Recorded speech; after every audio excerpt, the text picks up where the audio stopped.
Je vais vous raconter une histoire. Une jeune fille de 30 ans, Sophie, est tombée il y a une dizaine d'années sur un parking.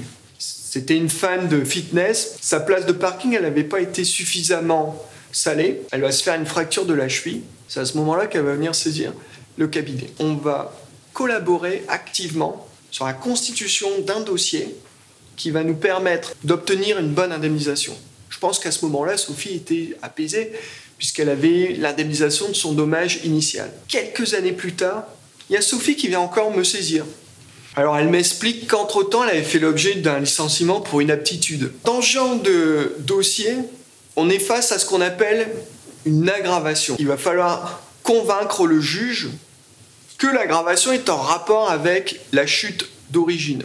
On a constitué de nouveau un dossier indemnitaire conséquent pour emporter la conviction de l'expert et du juge que le licenciement pour inaptitude était en rapport avec l'accident dont elle avait été victime autrefois. Sophie est de nouveau apaisée puisqu'elle a eu de nouveau une indemnisation pour son préjudice que l'on qualifie d'aggravé, ce qui lui a permis d'obtenir un capital pour l'achat d'une maison et également pour subvenir à ses besoins, puisque comme elle a été licenciée pour inaptitude, elle n'avait plus de ressources. La morale de l'histoire, c'est que bien souvent, après un premier dommage que l'on qualifie d'initial, vous serez contraint malheureusement de ressaisir le cabinet d'avocat pour obtenir l'indemnisation de son dommage aggravé.